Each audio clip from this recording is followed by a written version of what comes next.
Welcome back to Be the Good with Kate, the show that inspires each of us to see how we have the power to make a difference all around us. Each episode highlights an individual doing good in the world while following their passions, good for their own souls and for others. I get so excited about sharing each and every episode of Be the Good with you, and I hope you enjoy these people and stories. If you're new here, welcome, and if you are returning, thank you so much for your support. I'm so glad you found Be the Good with Kate and would love to hear from you. If you're finding value in these episodes, I invite you to share with someone who could also use this dose of good news, or tag me on social with your favorite quote from the episode. Every share, subscriber, review, and comment helps me to share these guests' wonderful work to more people. Thank you for your help in this. Now, on to this week's episode. Let's spread a little more goodness in the world. Today's guest on Be the Good with Kate is Riana Milne. She was selected as one of the top coaches to follow in 2022 by Wealth Insider magazine and is also featured in Forbes and Business Success magazines. She's a certified global life, love, trauma recovery, and mindset coach, advanced clinical trauma and addictions professional, and a #1 best-selling author, the host of her podcast called Lessons in Life and Love, an educational speaker, and a licensed mental health counselor for over 23 years living in Palm Beach County, Florida. And believe it or not, that just skims the surface. So Riana, thanks so much for being here today. Thank you so much for having me, Kate. I'm really happy to be here. Oh, absolutely my pleasure. Please tell everyone listening a bit more about who you are and what you do in your own words. Sure. Well, a lot of people say, why did I pick trauma for my topic? So that goes back to the beginning. When I was a young girl, I did go through, some emotional trauma that a lot of people do. As a matter of fact, in 2021, it's proven that 100% of us have childhood trauma. So I was bullied in middle school as a tall, skinny, gawky kind of girl, and wore big, thick glasses. So I was teased for that, and never performed to the status of my brothers, who were all American swimming water polo. So, and I was bullied by my bigger sister, and I found my dad. I was asking where he was all the time because he was traveling a lot for his work, but we didn't know as a family he was CIA, FBI. So there's just things that you equate as these are normal things as you're growing up, and they're really not. Each one I mentioned falls under one of the traumas, as there's top 10 traumas that I identified in 2012. But what led me to get into this work is at 16, my very dear best friend who lived down the street from me was killed by a drunk driver. His name is Michael. And I asked my mom if I could go to a counselor to help process the grief. It was the first death I experienced. She said, no one in this family will ever go to a counselor. And in my defiance, I said, then I will grow up and become one. So that was set in my mind. This is what I was going to do, help kids who are going through pain. And then at 23, my college roommate at Penn State was murdered by her boyfriend. So that was the second loss of a very dear friend. And because I couldn't go to a counselor, I took it on myself. Well, how can I heal? So I started reading books from the masters, and I started getting into spirituality.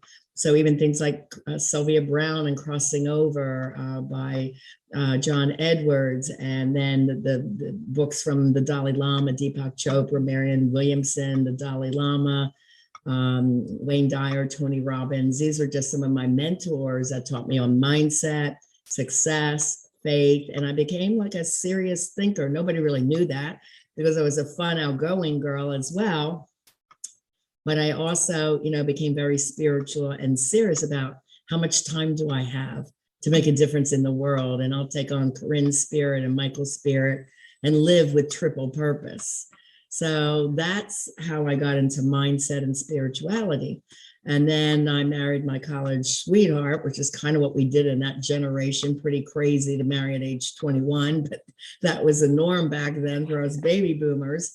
And I had two amazing daughters at age 24 and 25. But unfortunately, that man stole $200,000 from my mother.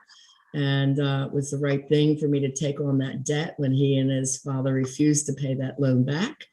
And that had set me up for a life of a lot of hard work. I mostly was working 5 jobs at one time. But one of the jobs I started from the inability to get a loan, because we also went through a bankruptcy at 26 years old. I was bankrupt for $750,000 and had to pay my mom $200,000 as a single mom. And so I could not get a loan, but I opened up a model and talent school and agency because I was modeling since the age of 12. And just with my first month's rent and an idea and the mindset that I can do this. And within 6 months, people said, oh, this is crazy. It'll never go. This is Erie. This is a blue collar town.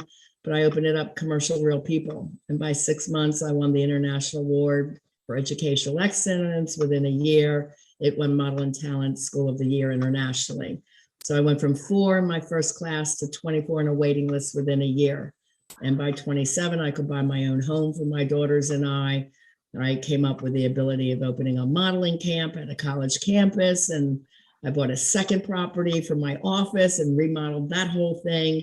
So this mindset of what can I do and not being stuck in victim mode not only helped me personally and my daughters, but also everyone that wanted to be a model, singer, actor, dancer. And I even had a large size model and said, look in the mirror, Jen, you're fat, you'll never model. Well, this girl went on to model for Ford special sizes and made a fortune. So, we don't listen to the peripheral of you can't messages. Mindset is everything. And it's also everything when it comes to healing and getting through difficult transformations. But I had to grow my girls and support us. So later years, I went back for triple master's in psychology. So year 2000, I opened Therapy by the Sea, my therapy office, and started taking coaching from RCI to be a certified licensed coach, 2009, 2010, because I love the educational model. And coaching is so much better for transformation and change than standard therapy. And in 2017, I went global because in 2012, after a second love trauma, that's when I said, what is going on? Why am I attracting these kinds of men in my life? This is not what I want. And I didn't know how to change it. And I went to 7 therapist friends of mine. They didn't know what my second husband had that made him be so personally destructive that ruined us and our marriage, and even a big dent in my business. And I just took my pain and made it my purpose and my passion. It's one of my quotes. And I said, when I uncovered the research on how to heal what he had, he said, I don't know why I sabotage everything I love. And I said, I don't know either. But it's up to me. I got to figure it out because I need to heal from this. And it was his incredible childhood trauma. Then I looked back at all the jobs I had over the years as a therapist. I'm like, I was working with all these people of trauma, and they all had these top 10 traumas. So I put it into a list. And in 2012, that's when I started on talking about the huge impact of childhood trauma that's unhealed on the adult in life, love, and business. And what are the correlations? And if this happens for you, and which ones, what tends to come and show up later in life? So that is my work. And I work with people around the world, singles, couples, men, women, straight, LGBTQ, because childhood trauma has no prejudice. It happens for all of us. So that's the blessing that I got out of my journey.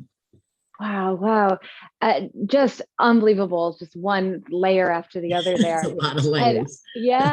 And yet you always had that, what can I do still? That you mentioned not having the victim mentality. Was that something that has just always been a part of your life, even when you were a child? Or was there something that No, I was very shy as a little girl. Again, I was bullied. I was the fourth out of 5 kids. I was very close to my brothers. It was sister, brother, me, brother. So I was a bit of a tomboy, and I loved hanging out with male energy. But girls were quite mean. And in 8th grade, they had a scholarship for a modeling school. And I said, I'm going to try for this. I'm tall and skinny. Maybe they'll take me because I'm not, But I was always a good writer. I could write from my heart. I loved writing. It was therapeutic for me. And I always kept journals. And so I applied, and like 60 girls applied, 20 were interviewed, and I happened to win. And I'm like, oh my God, I won. Like, I was so shocked. And that's how that occurred for me. And then everything changed. That's what helped me with my self-esteem and my confidence. And then by 15, 16, 17, I'm working with celebrities. Like some people was like, well, what was one of your top gigs working for the radio station in Philly, which was WFIL radio? And I said, I danced the entire encore with Freddie Mercury at Queen at the Night of the Opera concert. We're supposed to do 2 songs. I said, well, if you choose me out of the 4, I can really dance. So he goes, really? So I pull out 5 circles, go down his chest, throw my hair back. The crowd goes wild, and he goes, 4 songs. So, little did I know, some 4 boys from my high school were there, and it was all over the high school, and the girls hated me more. And, that's just the way the story goes. But yeah, I really was having a great time and making excellent money as a teenage promotional model. And I had a really great boss. His name was Gene Bassel, and he was a real mentor in marketing and PR, and taught me about really how to launch a business with just ingenuity and creativity. And I never, all through all these years, ever got a business loan to start my business. It was always on an idea. And a lesson that my father taught me, which was, hun, if you have the 5 Ds, you can do anything in life. And this is in one of my books, Live Beyond Your Dreams, about mindset. But now it's up to 8 Ds. I had to add a few more to Dad's list. But those. Can you share what they are? Yes, I can remember them off the heart. Yeah. The first is desire. What is it you desire to do? And 2, decide to do it. Those are really important, very important. You start there.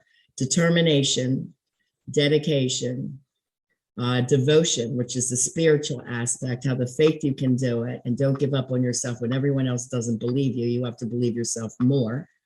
Dare to dream, and he always says, and dare and dream big, babe. So after that, let's see, discipline. And did I have 8? Discipline. Is dare and dream 2 separate ones, and that was Dare 8? to dream and dream big is 1. And dream. There you go. Okay. Yeah. Okay. So Wow. those are the Ds, and I teach all my clients those lessons. So part of what my clients and I do is, what is the life you desire? Let's create it. So I often have women coming out of toxic or abusive relationships, or men too, that are like, I just lost myself. I have no passion. I don't know what I want to do in my life. I have no joy, this joy, this energy about life. So that's what we really break it down. What is it that you desire? What did you feel that you had a natural skill for? And I use the example, because I was journaling, because I couldn't go to a counselor, and kind of journaling my feelings on paper. I wrote for the newspaper, and I submitted poems to Poetry Magazine, and 200 of them got picked up. So I won this who's who of American high school English seniors. Only 1 award is given. And I was so excited. I go home. I said, look, Mom, I won the English award. She goes, well, why would you win that? So that's the kind of trauma, which is trauma number 2, not hearing compliments or being cheered on, or great job, babe, I'm proud of you, not hearing those kinds of words, so very interesting. But that's what I analyze. What did people grow up with? What are their top 10 traumas? How are they showing up now in life? And then what did you desire as a child? What were you good at? What was something that came natural to you? So now I've written 10 books, a lot of ebooks for my clients, and free gifts that I like to give out, just because I am helping to educate everyone, and help change the way the world loves, to teach what is emotionally healthy, evolved, and conscious love. Because none of us learned that growing up. We learned by the fairy tales, right? The romance novels. Because it's wow, he's hot, I want to be with him. That's called falling in love by chemistry, which is one of the worst things we can do. And your website is filled with resources. So I definitely encourage listeners to go there, and there's so much to learn. And, a question popped up as you were telling some of these stories. Is there a most challenging aspect of working with clients, or a certain trauma within those clients that has been the most challenging to you over time? People usually, when they hear me speaking, they recognize, wow, I have 5 or 6 of those traumas she just mentioned. And by the way, the top 10 traumas are in the free ebook on my website, rianamilne.com. So it's just on the homepage, you can get a free ebook. But when you look through it and you can identify that, I was at the point of beginning my research of I don't know what I don't know, and I can't change what I don't know or understand. So that's my main quote. You can't change what you don't know or understand. And once I started doing the research, I'm like, oh my God, this is totally tied together. I have to teach people this. So I started with my own therapy clients and hand them all these worksheets. It's like, Riana, you're going to put this in a notebook one day. I'm like, I know, this will be a great course. So eventually I wrote the book on mindset, Live Beyond Your Dreams, on love, love beyond your dreams. And then the workbook is for my clients. And all my clients can identify they have ongoing heavy anxiety. So it could be about work. It could be about dating. They want love, but maybe they had a toxic relationship. So they're afraid they're going to find the same type of person. They don't know what they're doing wrong, so they can't identify it. Or, they keep trying and they're like, right, 10 self-help books. And it's like, right, I got it now. And they go out and it's like, I got the same kind of guy all over again, just a different face. So what is it? And what it is the unconscious, unhealed childhood norms and patterns from what we grew up with that is causing this chemistry, which is really homeostasis of the brain. Homeostasis means the brain likes what it knows, whether it's good or bad, but it will be like, oh, we like this, we know this. So that's why, you're drawn mostly to toxic behavioral patterns that had come up in your past. We have to break those norms and the patterns that don't serve you, and then teach you the new things to learn based on research about what is emotionally healthy. And it's usually building the foundation and friendship first with someone, really building that trust level and really taking the time to see, is this person the right person for me? Are we heading in the same direction in life together? Yeah, absolutely. Beyond the just present, the future as well. Yeah. I really love how you pointed out the brain aspect of it. And that's something that comes up. I mean, it came up in the last interview I did for Be the Good with Kate with another guest. It comes up I'm in the fitness world as well. It comes up with getting those exercise and health habits. But just to reiterate what you said, the brain likes what it already is comfortable with. Yeah. Whether that's good or bad, it's so habitual, and it is so that comfortable aspect of it. And the only way we grow is by stretching out of that, for sure. So I'm so glad you pointed that out as well. Yeah. And the mindset is what helps with the growth. There's a ton of mindset tools. As a certified clinical trauma professional, advanced, there's all these tools I use. And then each person needs a certain set of tools. Some get exactly the same, but some have endured different things. Sure. So it's my job to recognize that, and even the patterns they don't see, and I could be working with them 3 to 4 on the 4th session, say, okay, I'm going to bring something up I'm seeing, and I want you to consciously work on let's breaking that habit. Yes. So it's a very fine art and science. There's a lot of materials to teach in all my trauma work. It says it takes 6 months to kind of break the bad habits and retrain the brain to the new good habits, break out of that negativity. The research says 8 out of 10 people have 8 out of 10 negative thoughts. So it could be about self or others or the world, and stuck in that anxiety.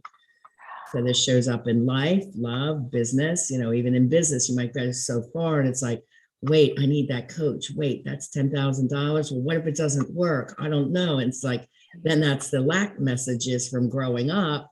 Oh, you shouldn't spend that money, or I'm not sending you to college. I'll just be wasting my money. So if you heard that, and now it's like, I'll just be wasting my money. It might not work for me, because that's an old message. Right. So the first step is learning to say yes to yourself more often. Yes, I need this help. Yes, I'm willing to do this. And when you do, more and more opportunities come to you, and it becomes really incredible. I'm loving, there's just so many quotable moments. I'm loving the yes and the yes and the yes aspect. Can you also reiterate, because I always love just to really emphasize the quotes that people live by. You said about, you don't know what you didn't know. How did you phrase that? You can't change what you don't know or understand. And that's where I was like, I don't know how to attract someone emotionally healthy. How do I do that? What am I doing wrong? Because if you don't understand that, you're going to keep doing the same things. And what's that, the definition of insanity? Wow. There's a quote by Tony Robbins that I really love. Yeah. And he was one of my mentors. He goes, but if you're not growing, you're dying. You're staying stuck in that norm. And this is where depression comes in. There's nothing new. There's nothing exciting going in your life. You're not taking on that new challenge.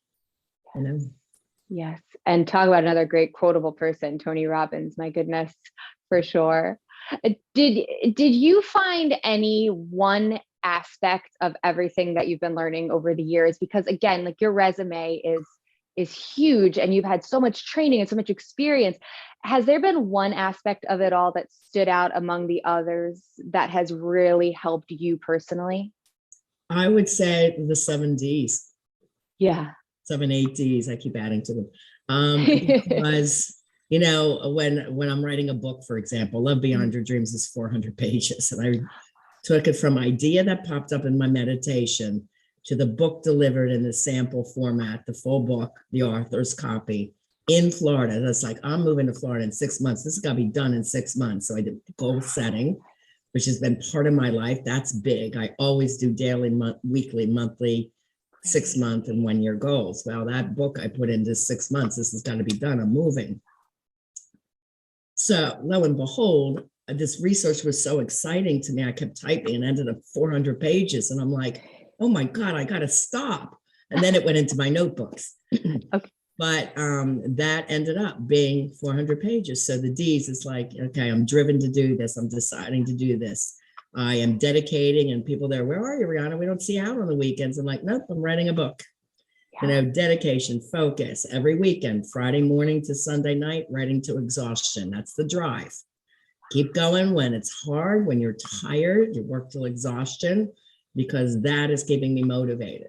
Because it was something I always wanted to achieve in my life as well. I always wanted to be a best-selling author. I wanted to see my books on Amazon because I was a reader as a kid. Yeah. I used to go to Barnes & Noble bookstore, and it's like, I want to see my books there. So I took the 2 samples, I put it on the bookshelf. I took a picture on the self-help. I had someone take a picture of me pointing to my books. Yes. And lo and behold, within a few months, they end up being picked up by Barnes & Noble stores. So, I'm very spiritual. The secret is a big part, the life of affirmations, what you think about will come about, what you meditate on, creating the life you desire. That's what I do for my clients. What is the life you desire? Let's start building that. Let's do it. So they know by following my examples that they can do it. Great. Great. And going with your clients, is there any good news story you'd like to share regarding your clients, or someone that has come to you over the years who's read your books and it's really had such a positive impact on them?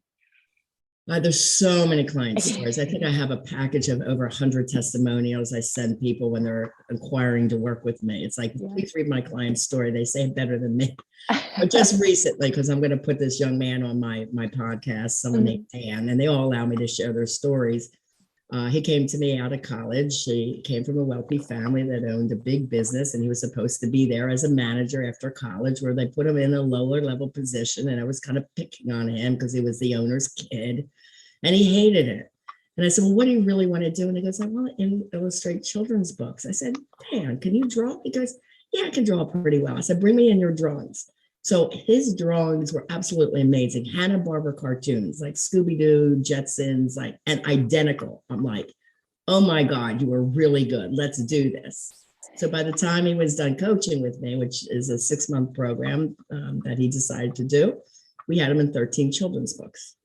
Now from there, he decided to also go into real estate. And then from selling homes, he went into commercial real estate, and he's quite successful. And he was referred to me when he was put on medication and seeing the psychiatrist. And he goes, you know what? I don't think you need the medication. I think you need Coach Riana Milne. This psychiatrist sent him to me. So he says he felt so good, because he felt really there was actions he could take. Coaching isn't taking action. It's educational. It's like, let's get you to where you want to be. It's not keep processing your past. Your past is behind you. That's what therapy does. That's why people say, I never changed from this, because you didn't get the skills that you need from coaching.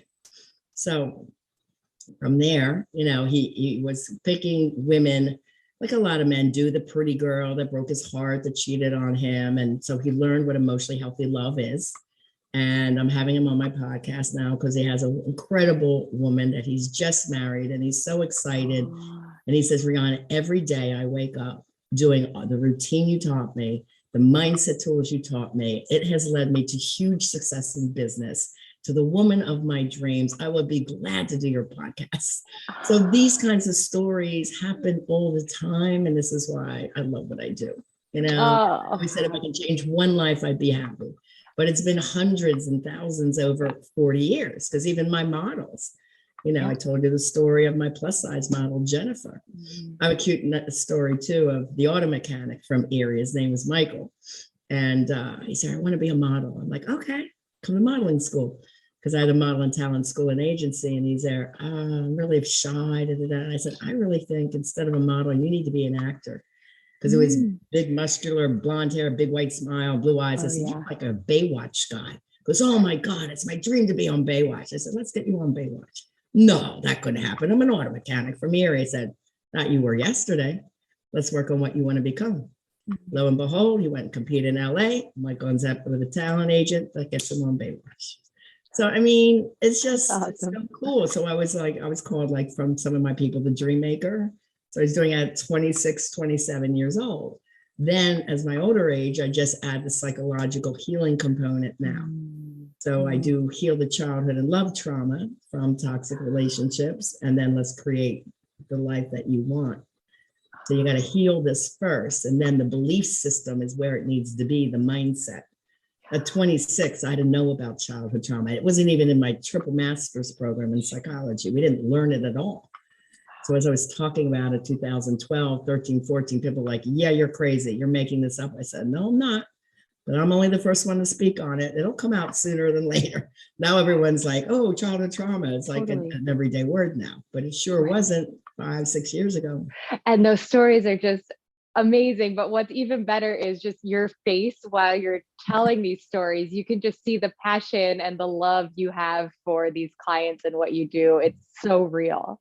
It's really awesome. And it works at every age. And, you know, when I tell parents, I worked with a lot of kids. So I worked in every grade levels at school, kindergarten through college, as what's called a SAC counselor, student assistance counselor, working with the emotionally upset or traumatic kids. And then I was in a mental health ward in a hospital for ages 5 through 19 in South Jersey, and in a drug and alcohol facility for adolescents, and one for the women from the prison system. So all this type of trauma I used to see. And I say to parents, if you see signs of your child struggling, kids aren't meant to be angry or mean to you. They don't want to be, but they really don't have the psychological component to heal themselves. They don't even really know why they're so angry or upset. They really don't. So I saw like the suicidal kids, the cutting, self-mutilating, eating disorders, you know, I dealt with some heavy duty stuff, runaways, foster kids. And the bottom line is if you can give them mindset skills early, they can be really successful. So I grew my kids up with mindset skills, even though I left their father when they were young. And they were both they're still very successful young ladies. They picked incredible husbands for marriage. I have 6 adorable grandkids. But if you teach your kids these skills very early on, they can be very successful. And we all go through things. We're all human. But if you have the skills to handle them, that's the most important thing. When you start saying yes to yourself, these things spiritually align to your goals, your vision, and your dreams. So I'm sure this has happened to you already, just in the amount of people you interact with. But when someone, or if someone comes to you and they say, you know, I see what you're doing, you're making such a difference in the world. I want to make a difference, but I don't know where to start. I'm overwhelmed. What advice would you give them? I always say, go back to what lit you up as a child or as a teen. And working with high school kids as a counselor, you know, they're all so scared going off to college. I don't know what I want to do. I said, what do you want to do right now? Because at 16, I was modeling and into the radio. So I went to Penn State for broadcast communication. Yeah. But, you know, I always loved psychology and I knew I'd be a counselor one day. But I'm like, let me work on this because I have these contacts right now working for the radio station and working for, you know, they wanted me after graduation, head of promotions. I was dumb. I went off and got married at 21. That was a bad mistake. I should have taken that job because I loved it. I loved my work. But anyway, again, that was the norms of society. You married your college sweetheart. So anyway, what lights you up? What can you do right now? Does you or your family have contacts? Are you working a part-time job? And I would say get work, whatever you can, because you got to start building a resume. You have to start getting letters of recommendation. So as an adult, let's say you took that path of marriage and children, it's like, now I want to do something of purpose. So what aligns with you?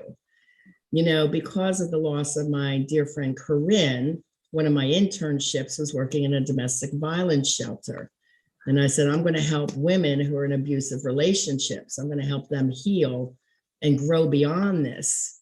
And at the time, I was at, where was that? That was my master's. So I wasn't doing really psychology yet. I was getting the degree for that, but I knew that was going to be part of my path. So take your passion or any past pain that you might have had and turn it around, because if you're working with it, you will love what you do every day. Like people always say, I see your passion, Riana, and what you do. Not only because spiritually and I became a drug and alcohol counselor in Michael's memory, not because, oh, you have addiction in that family. No, I'm doing it to give back in Michael's memory because he was hit by a drunk driver, right? Someone has to help heal the world in that area. So what aligns with you, your passion, something you went through? How can you give back in the loss of someone that was special to you? When I deal with people with loss and grieving, maybe you have a child or a friend, it's like, what can you do in their memory? So it's creating a charity or a run or a community event, something. The hardest loss is the loss of a classmate, right? So it's like, see if we can do like a memory pond and a garden, on the school property with a stone in their names where other people can go and reflect. There's always something you can do, right? Yeah. So let's heal that and then let's take that message forward. So I always say start with passion first. Great advice. And just your whole story has been so inspiring. And just to go back to the beginning, at 26, it probably felt like, what words did you describe? Or just scared, or I don't know. It's really funny because we started this chocolate factory. Yeah, I'm Willy Wonka. It was one of my favorite stories as a kid. And it was called 24 Karat Candies in Philadelphia.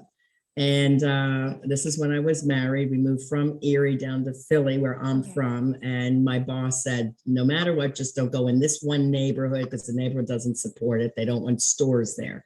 It was the old New Market area, it was called. Oh, yeah. Well, my husband, without my permission, went and signed a lease for New Market. And I said, Gene said we shouldn't be there. I trust his opinion. You don't know what you're doing in business. That was his response. So we're stuck with the lease. And I'm there. All right, what can I do? Which is mindset. Okay, let's be something different. So I said, let's do some corporate sales. So I went to Philadelphia Flyers and I created a chocolate hockey puck with their, Rice Krispie or peanut butter, clear, orange bottom, calligraphy card, season greeters furthest from the Flyers. And that was a $26,000 sale. Then I did turn down service for the Golden Nugget Casino, chocolate mint. So, thinking outside of the box of just a general chocolate store, right? So we were booming. I had us on television. I was telling the story of chocolate. I opened a chocolate museum. We had bus tours coming in. I had the funny guy from the news come and throw chocolate all over himself. My kids are in the commercial, so I had newspapers, magazines, the whole 9 yards. And then he goes and signs without my knowledge on 17 mall locations. I said, chocolate is seasonal, man. It's October through Mother's Day. You can't pay mall rents. Again, you don't know what you're doing. Well, within 6 months, we were bankrupt. And I didn't want to do that because I said, I can't rip people off. This is not me. And I had won this award for the youngest entrepreneur of the year of Philadelphia Chamber of Commerce. And it was awarded to me by this really nice, sweet, older attorney. And I said to him afterwards, I said, Melvin, what kind of attorney are you? And he goes, oh, a divorce attorney. I said, can I come and talk to you? So I told him what I've been through in the past 2.5 years, yet still grew this business from nothing. And he goes, that is unbelievable. He goes, you got to divorce this guy. Oh, I can't do that. You got to go bankrupt. I can't do that. Goes get all the chocolate molds out, deliver them to your customers, do whatever you can. And then you just got to do that. And that broke my heart because it was like another baby I was growing.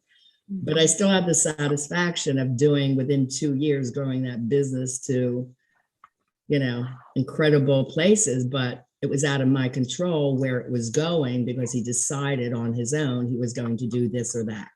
Yeah. And that's where, unfortunately, a lot of us get into trouble in toxic relationships because we have trust. And then somebody does something behind your back and then we're left picking up the pieces. Wow. So Yeah. But at Wow. that point, it's like, no, what can I do? Okay, now I got to get out of this, support my kids, find a job where I need to pick up my kids at 3 o'clock. So that means I can't do a 9 to 5 job. The attorney said, you got to pick them up after school, Montessori school. I'm like, okay, well, what 9 to 5 job? And I don't know, you'll figure it out.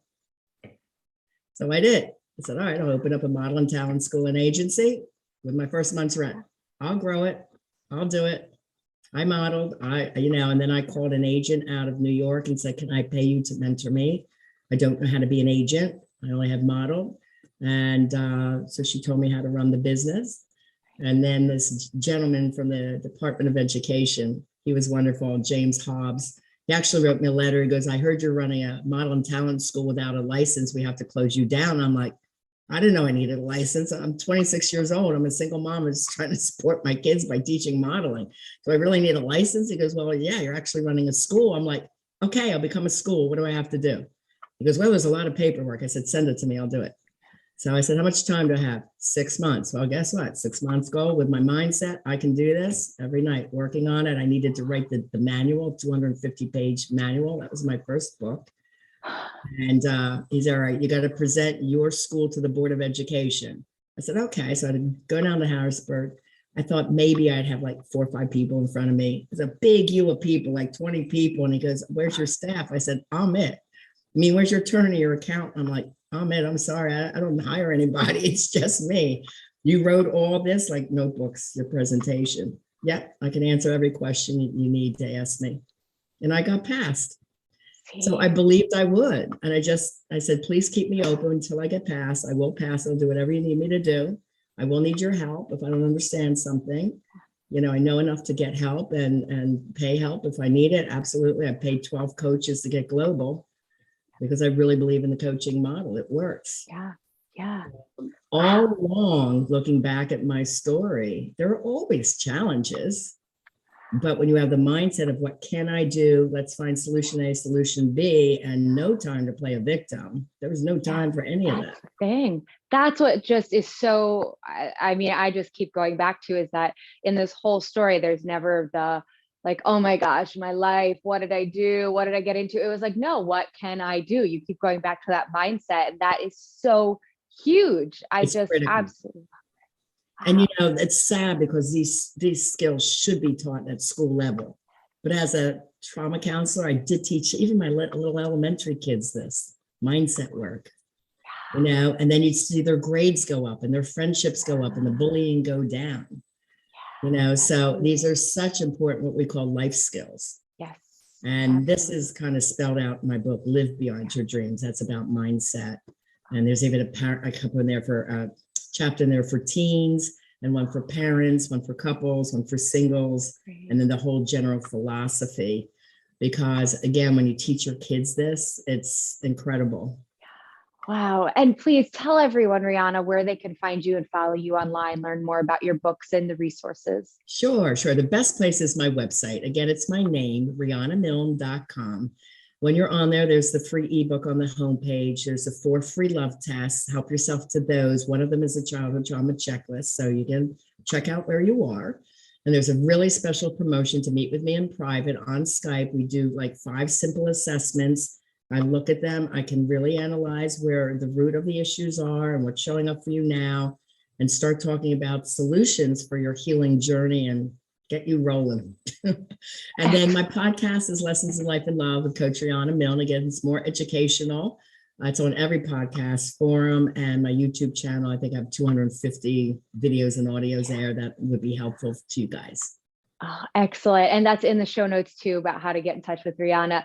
Thank you so much. You are just so busy too. Thanks for your time and your passion. It is so appreciated. Thank you so much for having me. I hope we can inspire some people today, like really get started now to create that life you desire and have the love you deserve because you're worth it. In taking classes over the years or observing workout videos, one major piece that is often missing: stressing safety and form.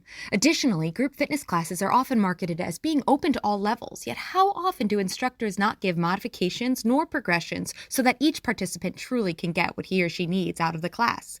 So that's why I created the 101 series, which take things back to basics with 3 separate courses: Bar 101, Pilates 101, and HIIT 101, focusing on safety and efficiency so you can maximize your workouts. Be confident when you step into a group fitness class or workout on your own. Be strong in your execution of the most common exercises, and be proud of yourself for taking these huge steps forward on your health journey.